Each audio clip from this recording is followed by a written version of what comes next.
इफ्सियों के नाम पौलुस रसूल का खत, उसका 5 बाब और उसकी 15 ऐसे पढ़ेंगे। और खुदावंद जिंदा पाक कलाम में यूं लिखा है, पास गौर से देखो कि किस तरह चलते हो, नदानों की तरह नहीं बल्कि दनाओं की मान चलो, और वक्त को गनीमत जानो क्योंकि दिन बुरे हैं। इस बाब से नदान ना बनो बल्कि खुदावंद की मर्जी को समझो कि क्या है। मेरे अजीजों, पौलुस रसूल इफिसस की कलीसिया को यह पैगाम दे रहा है। उसने अपने खत में उनको यह मैसेज दिया कि पास गौर से देखो कि किस तरह चलते हो। उसने इफिसस की कलीसिया को यह पैगाम दिया कि अपनी ज़िंदगियों पर गौर करो कि हम अपनी ज़िंदगियां किस तरह गुजारते हैं, किस तरह अपनी ज़िंदगियों पर गौर करते हैं और किस तरह चलते हैं। मेरे अजीजों, उसने कहा कि अपनी अपनी ज़िंदगियों पर गौर करो, कहीं हम नदानों की तरह ज़िंदगियां नहीं गुजार रहे या हम दुनाओं की मानद ज़िंदगियां गुजार रहे हैं। और आज का हमारा मजमून जो है वो वक्त को गनीमत जानो, यानी इस मौजू पर हम बात करेंगे, वक्त पर बात करेंगे और वक्त के तलक से हम खुदावंद जिंदा पाक कलाम में से सीखेंगे। पौलुस रसूल ने कहा कि वक्त को गनीमत जानो क्योंकि दिन बुरे हैं। वक्त को गनीमत जानने का मतलब है यानी वक्त की कदर करो। वक्त को गनीमत जानो यानी पौलुस रसूल बयान करता है कि वक्त की कदर करो। जो लोग मेरे जीजो वक्त की कदर नहीं करते वो दुनिया की भीड़ से दौड़ से बहुत पीछे रह जाते हैं। और पौलुस रसूल बयान करता है कि वक्त किसी की जागीर नहीं। वक्त अपनी रफ्तार से गुजरता चला आ रहा है और गुजरता चला जा रहा है और गुजर जाएगा। वक्त किसी का इंतजार नहीं करता बल्कि हम वक्त का इंतजार करते हैं।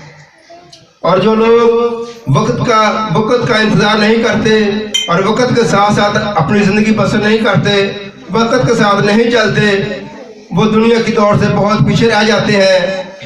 इसलिए उसने कहा कि अपनी ज़िंदगियों में वक्त की कदर करो।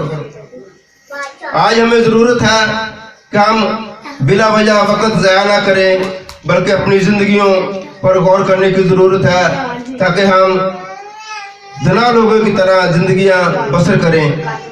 और आज हमारे पास वक्त है कि हम जिंदा हैं और खुदा के कदमों में बैठे हुए हैं। और जो लोग मर गए हैं, नस्ल आदम से लेकर हमारे दादा परदादा पिछले जितने भी जिंदगियां या लोग मर गए हैं वो खुद कब्रों में अब भी पड़े हैं और उन्होंने अपनी ज़िंदगी को बसर किया और हम भी अपनी ज़िंदगियों को बसर कर रहे हैं। मेरे जीजो, अगर हम खुदा के कलाम के मुताबिक अपनी ज़िंदगी बसर नहीं करते तो हमारे लिए ये दिन बुरे हैं। हमें चाहिए कि हम अपनी ज़िंदगियों पर गौर करें और अपनी ज़िंदगियां खुदावंद को दें और दुनिया लोगों की तरह ज़िंदगियां बसर करें। हम कलाम मुक़द्दस में देखते हैं, बहुत खूबसूरत हवाला है मत्ती की इंजील, उसका 25 बाब और उसकी पहली आयत में लिखा है। एक तमसील मत्ती रसूल बयान करते हैं। 10 कुंवारियों की तमसील आप सबने सुनी है। मछली ली लेकिन अपने साथ कुप्पियों में तेल ना लिया, और जो अक्लमंद थी उन्होंने अपनी मछली ली और अपने साथ कुप्पियों में तेल भी लिया, और वो सब दूल्हा के इस्तकबाल को निकली। और मेरे दीदो, जब दुल्हा ने आने में देर लगाई तो सब ऊँघने लगी, सबको नींद आ गई और सो गई। और आधी रात को शोर मचा कि देखो दुल्हा आ गया, सब दुल्हा के इस्तकबाल के लिए निकलो। और वो 10 कुंवारियाँ उठकर दुल्हा के इस्तकबाल को निकली और अपनी अपनी मछलियाँ दुरुस्त करने लगीं। और उन्होंने अपनी मछलियाँ जलाई और जो जलना था, और अक्लमंदों ने अपनी मछलियों में तेल डाला और अपनी मछलियाँ जलाई और दूल्हा के इस्तकबाल के लिए निकली।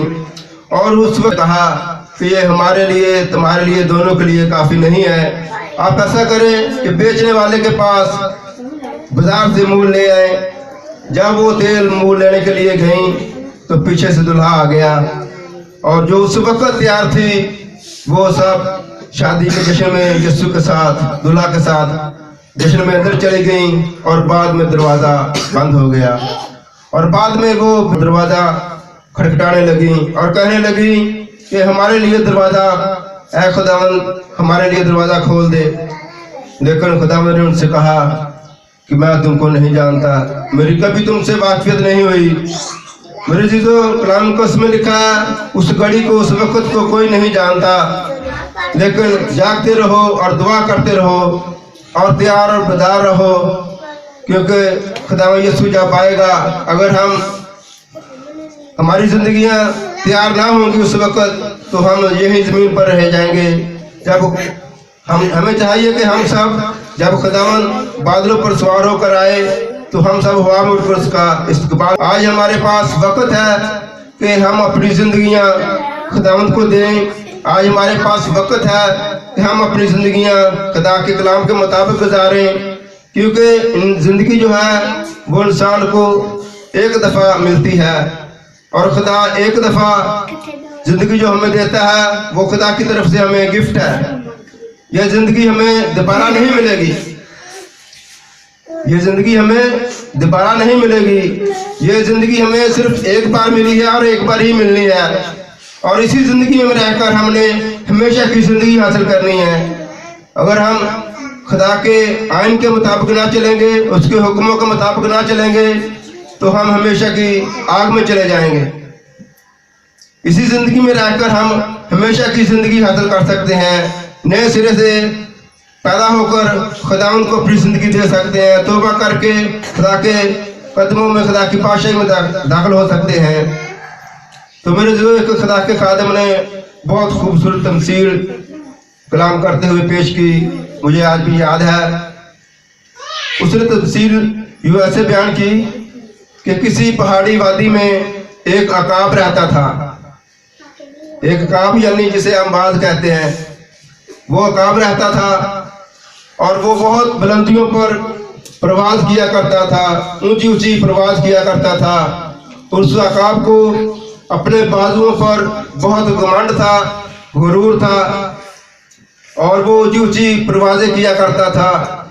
एक दिन पहाड़ी पर एक भेड़ मर गई, और उस इलाके में, उस पहाड़ी वादी में बर्फ पड़ा करती थी, और बर्फ जो है वो पिघल कर पानी की सूरत में पहाड़ों से नीचे की तरफ, यानी आबशार की मानद पानी जो है वो पहाड़ों से नीचे गिरता था। और एक दिन पहाड़ी पर जब भेड़ मरी तो वो पानी पर तैरती तैरती आस्ता आस्ता नीचे की तरफ आ रही थी, और उस अकाब ने देखा कि मुर्दा भेड़ है, और वो काब जो है वो उस मुर्दा भेड़ पर आकर बैठ गया। उसने अपने पंजों को उस भेड़ की खाल में, उसके बालों में अपने पंजे जो फंसा लिए, और उस पर बैठकर वो उसका गोश्त खाने लगा। और उसे अपने बाजुओं पर बहुत घमंड था कि जब कोई खतरा होगा तो मैं इस भेड़ को लेकर उड़ जाऊंगा।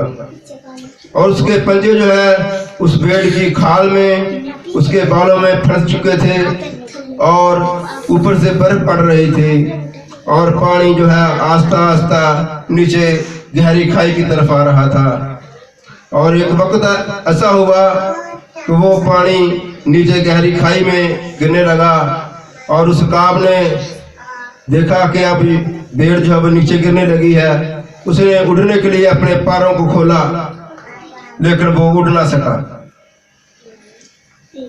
वो नदान अकाब उड़ ना सका, क्योंकि उसके पंजे जो हैं वो उस भेड़ की खाल और बालों में फंसे हुए थे। ऊपर उसके पंजों पर बर्फ भी पड़ी हुई थी, और उसका वजन उस काब से ज्यादा था। वो काब के साथ नीचे गहरी खाई में जाकर गिरकर मर गया, और दोबारा उस वादी में नजर ना आया। तो मेरे अजीजों, कहीं हम उस काब की मानंद घमंड, गुरूर, तकब्बुर में अपनी जिंदगी गुजारते न रहें, कि ये तमसील जो है ये खुदा के खादिम ने जो पेश की है, इसका तल्लुक भी वक़्त के साथ है। अकाब जो है वो एक इंसान को तशबीह देता है, और मुर्दा भेड़ वो गुनाहों को, इब्लीस के कामों को ज़ाहिर करती है, और वो जो पानी पर तैरती नीचे की तरफ आ रही है, यानी जो पानी है पानी जो है वो वक़्त को ज़ाहिर करता है। वक़्त आस्ता आस्ता गुजरता चला जा रहा है और गुजर जाएगा, और हम उस काब की मानद ना हो कि हमारे पंजे, हमारे काम, हम जितनी भी हमारी ज़िंदगी गुजर रही है हम इब्लीस के कामों में गुजार दें, इब्लीस के काम हमारी ज़िंदगी में हों, और हमारी ज़िंदगी इब्लीस में गुजर जाए, और एक वक्त आएगा कि इब्लीस हमें उस हमेशा की जहन्नम की आग में ले जाएगा। तो मेरे अज़ीज़ों, आज हमारे पास वक्त है कि हम अपने गुनाहों से तौबा करके अपनी ज़िंदगी खुदा को दे सकते हैं, और इसी ज़िंदगी में हमेशा की ज़िंदगी हासिल कर सकते हैं। एक खुदा के खादिम ने और तमसील पेश की। उसने कहा कि एक खूबसूरत लड़की थी, उसका तल्लुक एक अमीर घराने से था। वो अपनी ऐशो इशरत में ज़िंदगी बसर करती थी, उसके पास गाड़ी थी, और एक दिन वो खुदा के घर में आई, चर्च में आई, और खुदा के खादिम ने उस दिन तौबा के तल्लुक से मैसेज दिया। और जब उसने वो मैसेज खुदा के खादिम से सुना, कलाम सुना, तो उसने अपने दिल में फैसला किया कि मैं कल तौबा करूँगी। उसने अपने दिल में फैसला किया कि मैं कल तौबा करूँगी। तो उसके पास उसकी डायरी थी, उसने अपनी डायरी पे लिख लिया कि मैं कल तौबा करूँगी। और मेरे अज़ीज़ों, जब बात ख़त्म हुई तो वो चर्च से बाहर निकली, और उसने अपनी गाड़ी पर बैठकर सफ़र शुरू किया। तो रास्ते में उसका एक्सीडेंट हो गया, और उसकी गाड़ी का एक्सीडेंट हुआ, और वो लड़की मर गई। उसकी गाड़ी और कहीं पड़ी है, उसकी डेड बॉडी और कहीं पड़ी है, और उसकी डायरी जो थी वो कहीं और पड़ी है, और उसकी डायरी पर आखिरी पेज पे लिखा हुआ था कि मैं कल तौबा करूँगी। तो मेरे अज़ीज़ों, उसकी ज़िंदगी में वो कल दोबारा नहीं आई। इसलिए आज हमें ज़रूरत है अपनी ज़िंदगियों पर गौर करने की।